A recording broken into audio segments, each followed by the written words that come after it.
Hi, I'm your host, Larissa Werstiak. Through this podcast, I aim to empower and inspire jewelry entrepreneurs and innovators so they can thrive by doing what they love. I'm passionate about digital marketing for jewelry brands, and I'm excited to share my passion with you. This is episode 84, and today I'm going to discuss why it's so important for you to be optimizing your e-commerce jewelry product pages. In addition, I'll be sharing 5 tips for improving your product pages so you can ultimately boost your conversion rate. But first, I want to tell you about an exciting new promo package that jewelry photographer Elaine Simic and I are offering together. You may remember the talented Elaine from episode 29. If not, you should definitely go listen to that one. So we're offering jewelry brands a branding and photography jumpstart, which includes a Kickstart vision call, a brand audit, 1 hour of personalized marketing coaching, an editorial still life mini photo shoot with Elaine, the most exciting part in my opinion, and a PDF guidebook that offers best practices for using those photos in your marketing campaigns. This is a limited time offer for new clients only through June 30th. And if you're interested and would like to learn more, please visit joyjoya.com/promo. I also wanted to share some marketing related news and research that caught my attention this past week. First, I read a really interesting article in eMarketer that shows how the COVID-19 pandemic is changing e-commerce behavior for good, at least in France. So retail e-commerce sales in that country declined in March 2020, but recovered rapidly in April. Even though lockdown restrictions are now lifting, consumers are still choosing to shop online rather than in brick and mortar stores. One analyst from eMarketer even notes, quote, "Many consumers don't anticipate reverting to pre-pandemic buying behavior after the crisis abates," end quote. Now that consumers have more readily embraced e-commerce shopping, they're hesitant to return to their old shopping habits. Wow, the US just had its biggest monthly surge in retail sales, increasing 17.7% in May from the previous month. Now that stores are slowly reopening, shoppers are flocking to them and ready to buy. According to an article from CNN, quote, "This was the biggest one-month surge in history, dating back to 1992, end quote." And according to the Census Bureau, sales increases were driven by a rebound at clothing and accessories stores, which rose 188% in May. Sounds like this could mean some really good news for jewelry retailers. I'm curious to see how these numbers will fluctuate in the coming months. And lastly, the Harvard Business Review shared a really fascinating article about the retail experience of the future. First, the author imagines that retail spaces will actually be more like stages, with customers interacting less with sales associates and more with a museum-like display. So contactless shopping will definitely become the norm. When it comes to digital retail experiences, they will become more robust and actually take advantage of emerging technologies, so consumers can truly experience the brand and its products in a 3-dimensional way, even if they're shopping from a mobile device or even from their computer. And finally, physical retail spaces will be structured around the shopper's need to escape reality and enter a new and different dimension. I'm really excited to see what's next for in-store retail. If you want to get the links that I share in this segment of the podcast, you can sign up for my email newsletter by visiting joyjoya.com/sign up, and you'll get a digest with the links every time a new episode drops. If you're not spending more time, energy, effort, and money on your jewelry product pages than you are on basically any other part of your e-commerce website, then you could be sabotaging your conversion rate and not even realizing it. Yes, seriously, product pages are more important than even your homepage. In this podcast episode, I'll be explaining why jewelry product page optimization matters and how you can start optimizing those pages. Above all, product pages are important because of how your customers search for your products on Google. Unless your customers are already seeking a specific brand, in which case they might not find you, they're not typing a brand name into the Google search box. Instead, they're looking for a product type or a product category. For example, if they're hunting for an emerald cut engagement ring, they're not necessarily starting their search with James Allen or Blue Nile, two really well-known bridal jewelry brands. Instead, they want to see all the options available to them and also to price compare and just start doing research about materials, quality, and other things. As a result, they'll search for a term like emerald cut engagement ring. And then Google will yield product and product category pages, but not home pages. So customers finding you through Google are rarely landing on your home page first. They're entering your site via a product or category page. The fact that your product pages are helping your ideal customers find you presents you with many opportunities, since product pages can easily be optimized with keywords.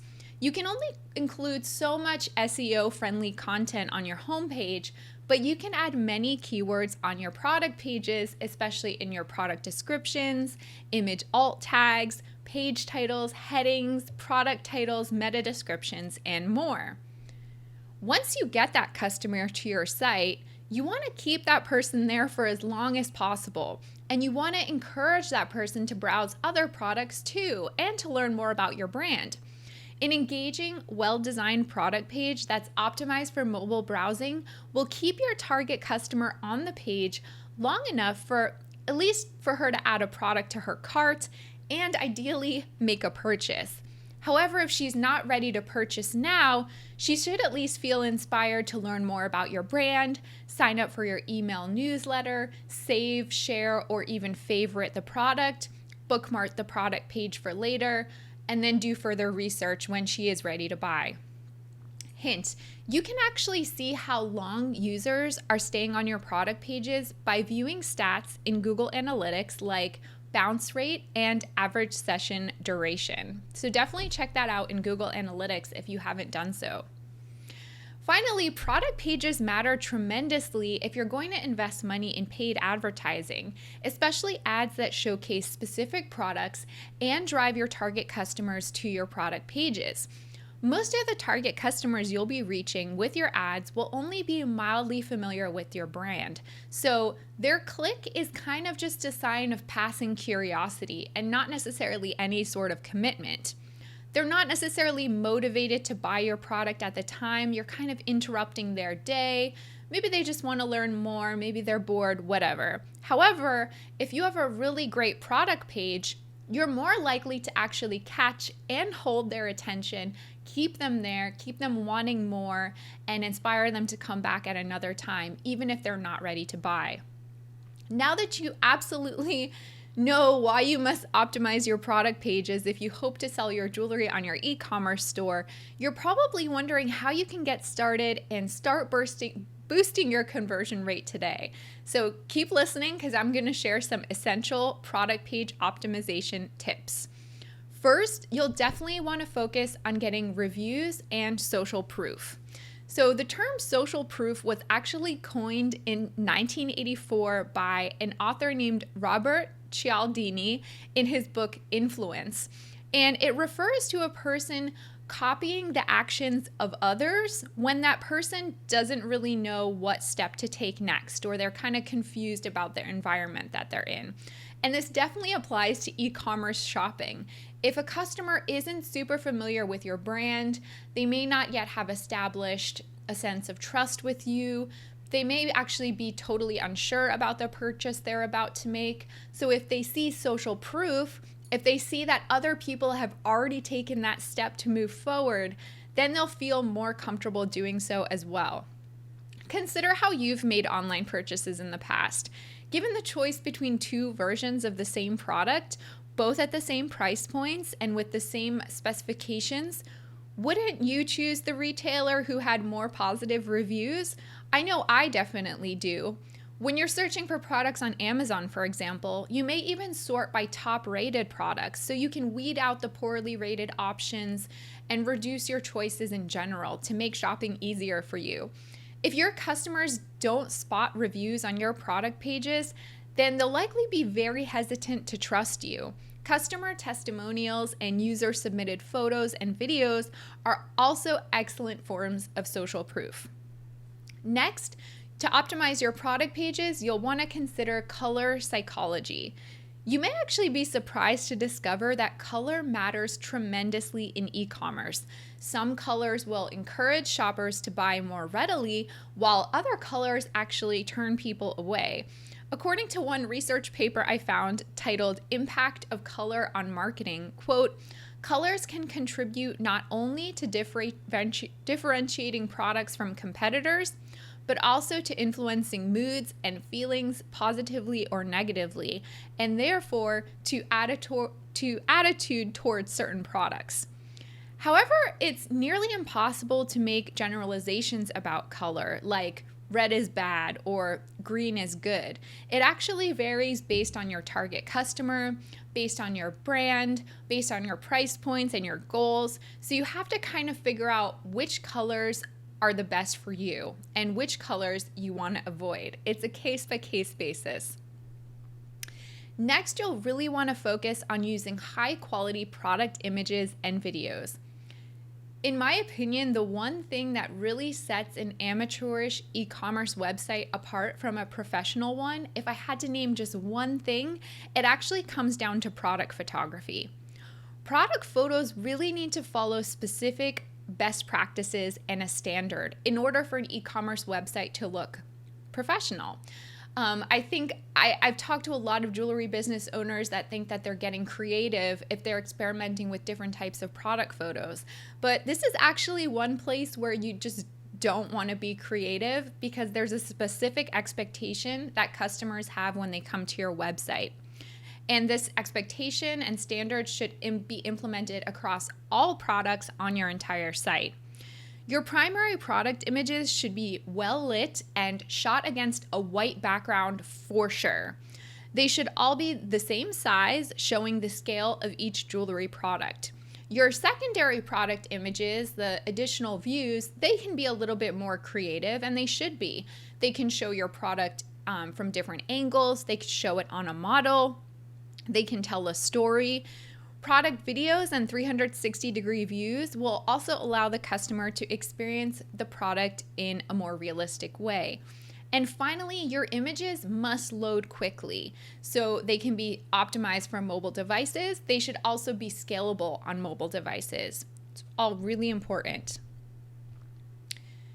Number 4, you'll want to communicate your brand and unique value proposition, even on your product page. So if someone's finding your product page on Google, they likely know nothing about your brand. They're coming in cold. Just because your product page is focused on your product doesn't mean you can't also communicate something about your brand story and unique value proposition. So consider writing the product description in a tone that matches your brand. Choose a unique product title that's representative of your brand personality. Showcase additional product photos that really capture the essence of what makes you unique. And then your brand colors, logo, and any other distinguishing features should all be visible on that product page. In addition, if the customer does want to learn more about your business, she should be able to easily navigate to the home page, an about page, or even a customer service page. And finally, you'll want to make it easy to get help. So speaking of customer service, which I just mentioned, you want to show your customer that it's easy for her to get assistance if she needs it. A customer will be very hesitant to buy from a lesser known brand if she feels like she can't easily contact them. To build trust immediately, try implementing a customer service chat feature on your product pages. Or include some of your basic customer service policies, whether that's free returns, a money-back guarantee, complimentary repairs, whatever it is, somewhere near your product description so the customer can easily see it. The more she feels comfortable shopping from you, the more likely she'll be to make that purchase. What have you done lately to optimize your product pages? To set a baseline for yourself, you'll definitely want to do what I suggested before. Check out your Google Analytics data and make note of both your bounce rate and average time spent on page. After that, try making some changes and updates to your product pages to see if those metrics actually improve once you implement those changes. And furthermore, you can try A/B testing. You can listen to episode 63 of this podcast for more information about A/B testing. And then experiment with 2 different versions of product pages to see which one performs better than the other. That's a great way to test color, especially if you're not sure which colors will and won't resonate with your audience.